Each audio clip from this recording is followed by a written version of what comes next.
Nintendo Switch 2 launched yesterday and here are my first thoughts. The box is tiny and mine was actually already opened. I saw other people reporting a similar thing online, but I didn't see any evidence of it being tampered with. Now this is just the Mario Kart sleeve. Inside you have the main box. The internal packaging is really nice and it's very compact, but it's not that kind of Apple quality, interference fits and non-recyclable materials, thank goodness. The console is as solid and lovely as was reported in all of the previews. It genuinely feels really good and it's nice and heavy. The best thing by an absolute mile are the magnetic Joy-Cons. We just can't get enough of that. Have to stop ourselves doing it constantly. The setup process was the easiest I can remember in recent console launch memory. My heart sort of sinks at the thought of moving accounts across and save data and all of that stuff, but the process was super simple and I had no issues with it at all.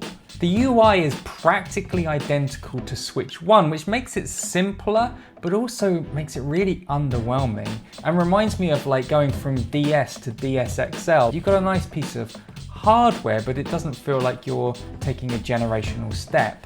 This is likely the shape of things to come, but it makes me feel so sad when Nintendo, of all people, make me feel like I've just replaced my smartphone.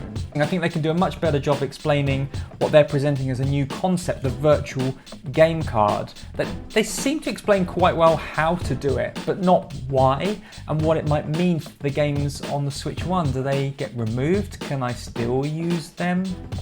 Okay, now back to the Joy-Cons. And although they are undoubtedly an improvement, this grip is not. I think there's a problem with it. My son was playing with it for not very long and started to report pain in his right hand and he had strong indentations. And I just assumed it was like exactly the same as the Switch 1, but it's not. So this here is a hard edge, whereas on the Switch 1, it is a soft edge that joins the Joy-Con. Now I can't tell you how delighted I am that the old controllers are supported. So here is our old Switch 1 controller, still completely functional. I love it. All I need to do is connect via USB to the new console and it just works. This has been a bugbear of mine for so long. You get a new PlayStation console and they expect you to, throw out the old controllers, even though they still work? So the headline is a solid, but slightly underwhelming next generation console launch from Nintendo.